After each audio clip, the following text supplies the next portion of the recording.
Renaissance Unity, all is well? And all is in the divine order. Maybe we all stand. And just for a quick moment, can I have your undivided attention? Unplug from all the gadgets that you carry on you. Just unplug. And can I just have your undivided attention? Can I have it? Yes. Ooh, that's exciting, Brett. Now repeat after me. When one door shuts, another door opens. So, do not worry, but pay attention.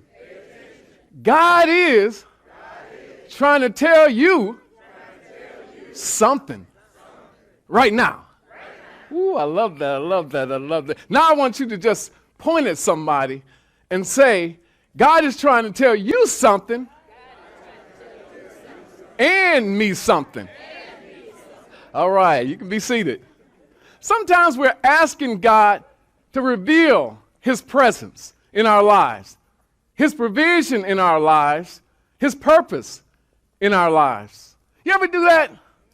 God, where are you? Show me the way. Show me the path. Show me the provision. We do it constantly. Sometimes we pray about it. We meditate about it. And it's as though we're trying to get God's attention. Pay attention, God. I'm calling you. I'm calling out to you. So it must be my time of need. If I'm reaching out to you, I'm calling with you. I'm trying to connect with you. Pay attention. God. Has anybody ever felt like God wasn't paying attention to you in your time of extreme need, want, desire? And you're praying, you're meditating, and it seems like, God, why aren't you paying attention? It's like being in school. As a little kid, I was always mischievous. Not me. I know, I'm an angel. But I'd always finish my work first, and I was bouncing around the room, floating around the room, and the teacher would say, will you pay attention when I talk to you? Sit down. But it was the same thing I heard from my mother. Will you pay attention when I'm talking to you, boy? You ever heard that? Any of the men in here heard that from a woman? Could be your mother, your significant other, whoever it is. Pay attention. And so we go through this. And so it's through this prayer and meditation that we think we're asking God to pay attention to us. But if we were to right-size this, we would know that what we need to do is switch the equation and tell God, pay attention to me. See, I have this foundational belief that I already have God's attention. I already have God's attention. And so do you. Can you say me too? Me too. I have God's attention. Now, this is affirmed by unity principles. I am one with God. I am co-creating with God. And then the Bible affirms this. I can do all things through the Christ. It does what? Strengthens me. So when I come before God in prayer and worship, when I need God, when I call on God, I already know God is in me. God is everywhere. God is the Christ consciousness that lives in me, through me, around me, as me. The voice that's calling beyond all the other voices, telling me that I am the way, the truth, the light. And the path is already lit if I just follow the instructions. Pay attention. That's all I have to do. Is pay attention. But somehow, in this battle that we face, the conscious voice of the Christ calling is drowned out by so many things, so many voices that vie for our time, our attention. You know what I mean? So many voices drifting into our mind, into our consciousness, and it's calling us constantly. And so I ask you the question,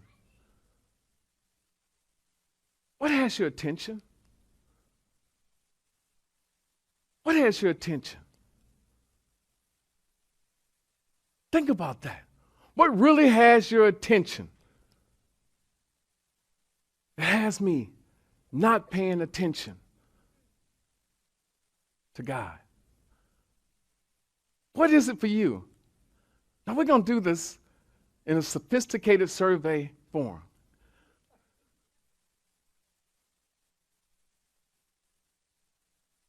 I want you on 3 just to yell out what has your attention. Sophisticated format. What has your attention? 1, 2, 3.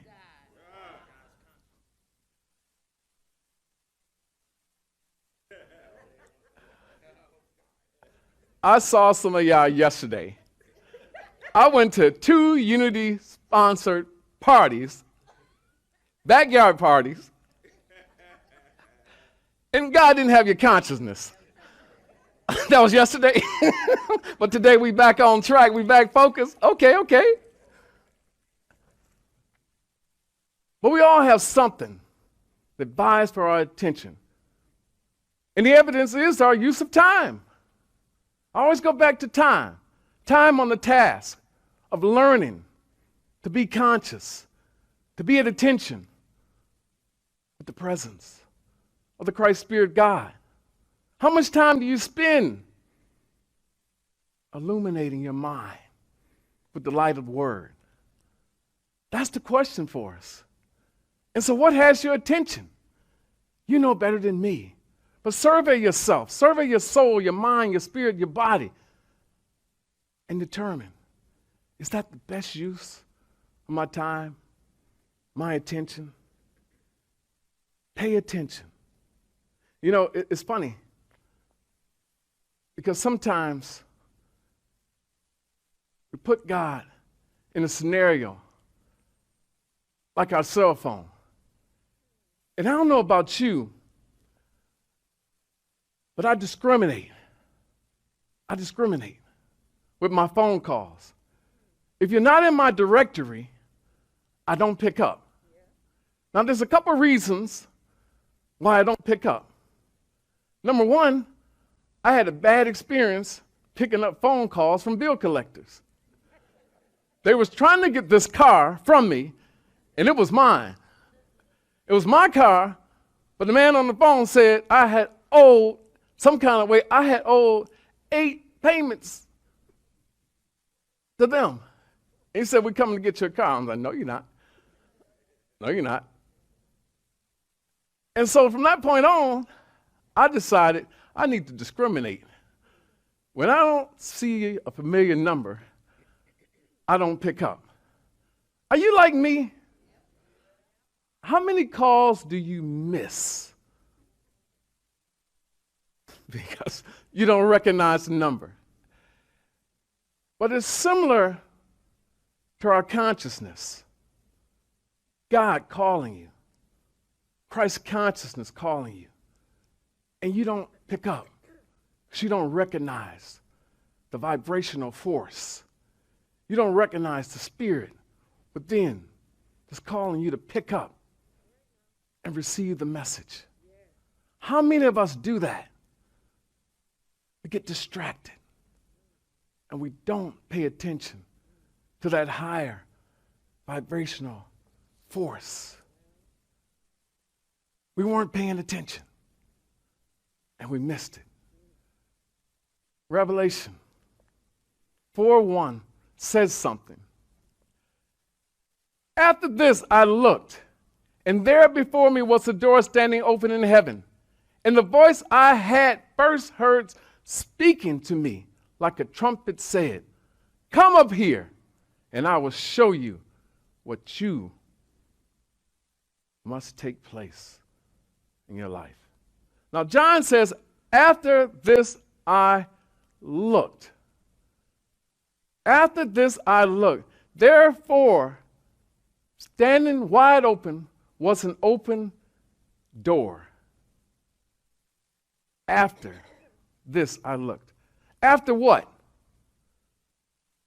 After what got your attention? After what happened got your attention?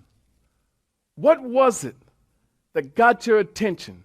Your undivided attention, and you knew you had to go to a higher source for the answer, for the power, for the provision.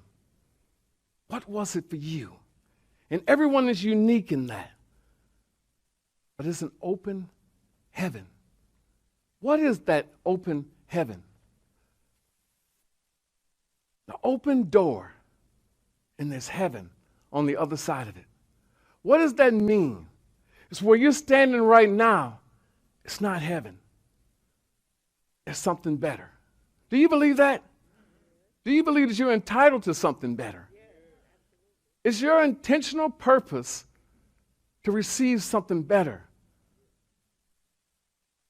If it is, I want to walk with you this morning. And I want to be very intentional in our walk forward. We can take tiny steps forward. We can take giant steps forward. But we have to move forward. We can't stand still. We can't. Don't you see that? When we stand still, we go nowhere. It was so funny. On Friday, I got out of bed with the intent of performing my usual cadence of behavior to go to the gym. So the alarm rang at 4:05. We had been out late the night before, and so I went to bed very late, 1 o'clock. I didn't want to break my cadence. I woke up at the sound of the alarm. I got up, and all of a sudden, there was a dizzy spell over me. You ever wake up and you put your feet on the floor, and then all of a sudden, you stagger back? And that's what happened. And so that morning, I didn't go to the gym. I said, Lord, let me just make it downstairs to the sofa, some level of normalcy. And there I am on the sofa, right? And I was just praying. But you ever been in a spin cycle where everything is just spinning? It's spinning. I guess it's like being in a washing machine or a dryer. Well, you're just spinning. You're spinning. But the thing about when you're spinning in life, you're not going anywhere. I was spinning, and I wasn't going anywhere.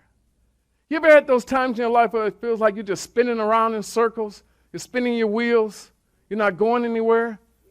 You want to go somewhere, but you can't go somewhere. It's like being in a race car, and the tires just making smoke, going around, but you're not going anywhere.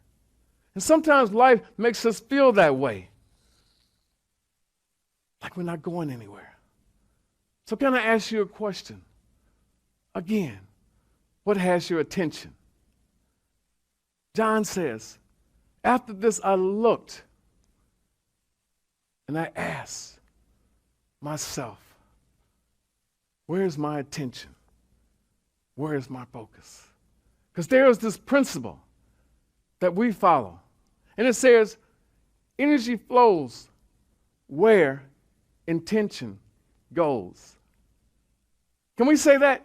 Energy flows where intention goes. So here's my recommendation. Put your intention and your attention together and focus on the things that really matter. And at this point in your life, what really matters? What really matters? And you have to answer that question this morning as an individual. This is not a collective survey. What really matters now to you? To you? To you? What really matters? Ralph Waldo Emerson said, "A good intention clothes itself with sudden power." Listen to that. A good intention clothes itself with sudden power. So today we focus on the idea of being intentional. Intentionality matters. It matters. What's your intent? Because we believe that the universe conspires with you when you set the intention for what you want to see, what you want to be, what you want to have. Now, if you believe that, you'll set the intention for your life and start living with the perspective of it is what it is. You ever hear people say that? It do what it do. It's going to be what it's going to be. You know, we always say that. It is what it is. Like we have no power, dominion, authority. But not so. We do. But it's all in this moment that requires us to stay present. Don't look behind. Don't look ahead. Stay present. Stay open. Stay available. Stay conscious. You see that? See yourself doing that. Staying present. Staying open. Staying conscious. And watch the energy flow where you direct your attention, your thoughts, your actions, your feelings, and your emotions. It matters. It matters. And when you're intentional with all of those attributes, being very intentional, all of a sudden you begin to see you co-creating this life that you want. You begin to see things being manifest. And all we want to do at this point is focus our attention on those things that empower us, that support us, that align us with our greater self, which is the Christ in us. This is the place where we say, I know someone feels like they're in exile, like John, when he talks through us in Revelation 4:1. He's in exile, on an island, all alone. You ever felt like you're on an island all alone? On an island, all alone. My baby trying to keep up with me. She is doing great. Remember what we talked about? That door being open. That door represents a revealing. The door represents a revealing. Revelation is revealing. What are we trying to reveal is the question. What are we trying to reveal? Now, the thing about it is, and I had a chance to talk before a men's group on Thursday, and we were talking about the Bible, and they were deep into the Bible. And I've been in Sunday school since I was 4 years of age, so I know the Bible, I'm not going to quote it and everything most often like, some people will. But I say, well, what do you get out of the Bible to practice today in your life? What's the relevance to your life? What would Jesus do? But what would you do having the knowledge of what Jesus did? Think about that. What would you do having the knowledge of what Jesus did? Why does it matter what Jesus did? That was thousands of years ago. If you can't place it in the context of today, what matters? It's what has your attention now and how we use the framework of what Jesus did to decide what we're going to do. Because Jesus' path is different from our path, right? right? Some people are not sure. Now, what tripped you up there is we're all one, but we're individualized expressions of the Creator. And so your individualized expression of the divine is unique. And so I ask you again, even with the knowledge of what Jesus did, what Buddha did, what Mary did, what Martha did, what does it matter if you don't place it in the context of what you intend to do with your life? Are you starting to get this? Intentionality matters. And so we put it all in the context of an open door being in front of us. And that open door requires us to move through it. We can't stand back and say there's an open door and I'm not going through it because I'm afraid to go through it. The last time I tried something new, it didn't work out. And so we hesitate. We procrastinate. We live in fear. But this time we set the intention. And the intention is that we're better than we were yesterday. We have more knowledge than we had yesterday. We have more skills than we had yesterday. And all of these tools converge to make us equipped to go through that open door, which leads to a higher heaven, a higher level of consciousness. And with this higher level of consciousness, we see all the barriers and obstacles being removed. What is it, the obstacle for you? Is it a health issue? Is it a money issue? Is it a relationship issue? Is it a career issue? No matter what it is, you have to be willing to go through that door. You have to be willing to go through that door. And that's where we're at today, connecting with the Christ consciousness in the mindset of being intentional with our life. That conversation on Thursday, the greatest fear people have is that of death. But it's really not death. It's the process of dying. That's what scares us. Isn't it really? How will I go? How will I be taken out of here? Will I suffer? We don't want to suffer. That's the challenge. Because we know life is never ending, right? But you will be transformed out of this body. And so be very intentional in knowing that I have to use my time wisely. Anybody ever heard that? Use your time wisely? Anybody ever heard use it or lose it? How many minutes have you already lost not using them wisely? Not using them like at some point you're going to be transformed out of this body. What has your attention? And does it align with who you want to emerge as? The difference that you want to make? The game changer that you want to be? Are you using your time wisely? What has your attention? It's time to set the intention. Set it, see it, set it, see it. Set it, see it. There's a rhythm to this thing called life. There's a rhythm, a constant rhythm to life. Set it, see it. Set the intention, see the vision for where you're going, and you move into it. Set it, see it, move into it.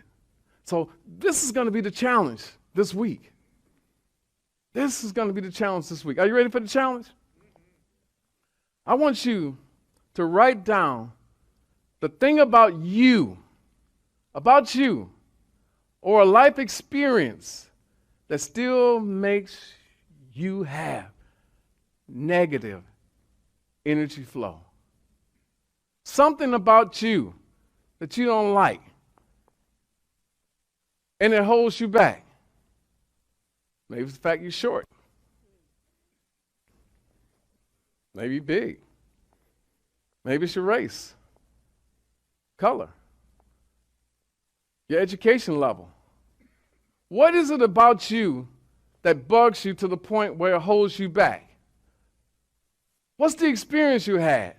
Did someone abuse you, misuse you, not give you an opportunity? You know, I know so many people, because I work in higher education, Brett, where they have these degrees lined up. Got a bachelor's, got a master's, got a PhD.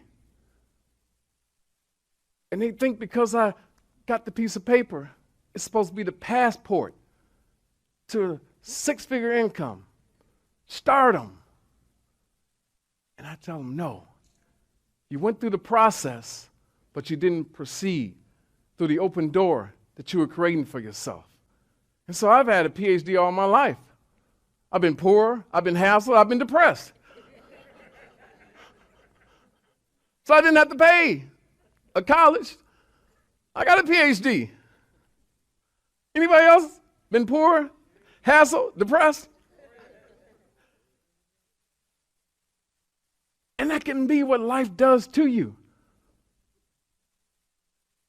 But at some point, it's an opportunity to go through the open door. Do a lot with a little. And so the challenge is to write down that thing about you that just annoys you. It makes you think less of yourself. Write about that experience that you're still holding on to. Somebody did you wrong. I was looking for love in all the wrong places. And I thought I found it. You were still in the wrong place. Because the greatest source of love is the Creator. And so write that down. The thing that's zapping your energy flow, turning your energy flow negative, that's what's important. Because I'm going to tell you right now, I hinted at this last week, but you're not manifesting the things that you want. You're not having your breakthrough moment because you're holding on to negative energy. I know some people at the thought of their mother, negative energy. I know some people at the thought of their father, negative energy. I know some people that thought of a place, negative energy. So if you're one of those people,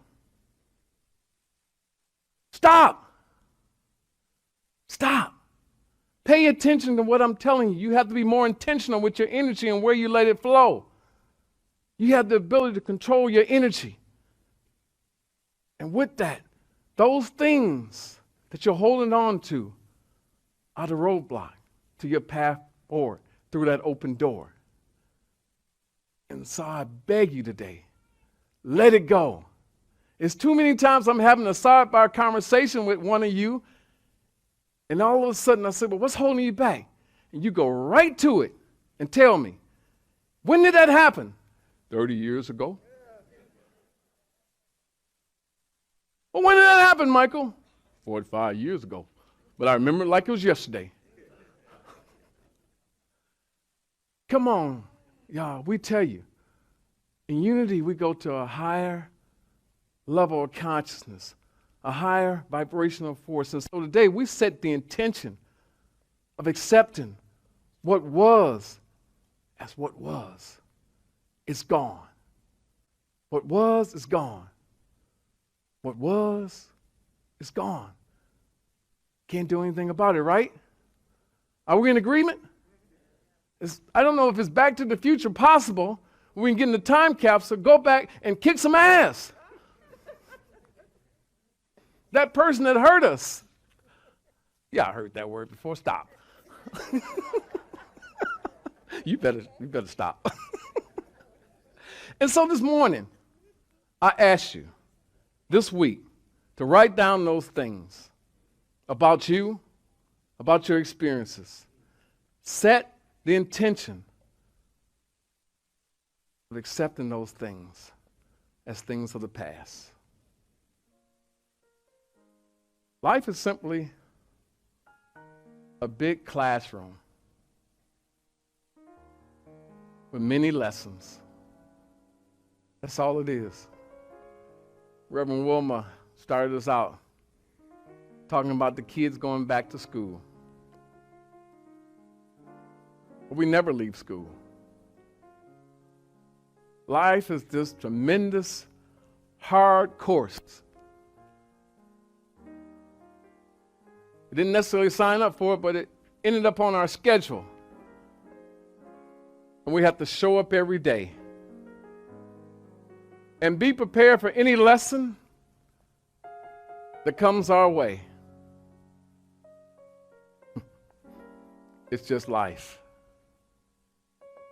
That's all it is. Life. Filled with so many lessons that come in so many different spaces and places, colors and shades, through people. Sometimes in a split second, we have to make a choice.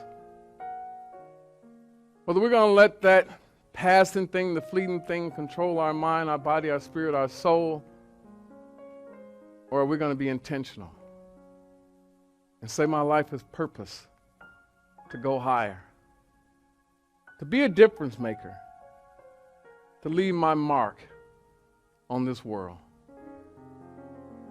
Pay attention. Set the intention. Set the intention. Set it, see it, step into it. That's the cadence for this week. The intention. Every morning, set it, see it, step into it. It's just like your clothes. Be intentional. Putting it on every day. The intention for my life is to be at a higher level. That's where we want to live. And in those tough situations, let love supersede everything and everyone. You're in control. You've set the intention.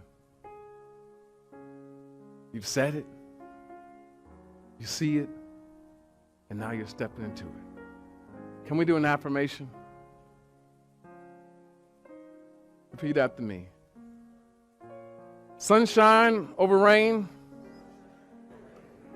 joy over pain, prosperity over poverty, love over hate. That's the way I choose to run my race. And so it is. Amen. I wrote that little corny affirmation 11 years ago, when things was just not feeling right, just not moving in alignment with who I thought I should be, could be, would be at that time. I made a conscious decision. And at the time, I wasn't as mentally developed, so it is, amen, wasn't there. I just knew I'd been through the opposites. I've been through the rain, been through the pain. I've been through the poverty. I've been through the hate. I said, I'm not going that way anymore. My consciousness is going to be reserved for sunshine, joy, prosperity, and love. And I hope that you will come to terms this morning and know that you're better than anything you've ever experienced thus far. But you got to go through that open door. You got to make the choice that I want that sunshine. I want that joy. I want prosperity. And I want love. And I'm going to give more than I receive. But that's okay. That's okay. That's who I'm planted here to be. And leave my mark. Renaissance Unity, I love you. There's nothing you can do about it. Thanks for having me this morning. Live an intentional life knowing that you're elevating to higher and higher heights of consciousness. You're that spiritual being that God is knocking at your door, saying, come forward. Come through that open door. It's always open. It's never closed. So take advantage of the opportunity to co-create with a God of Christ consciousness that's always available. Always standing at attention for you. Because like I know, God knows you're special.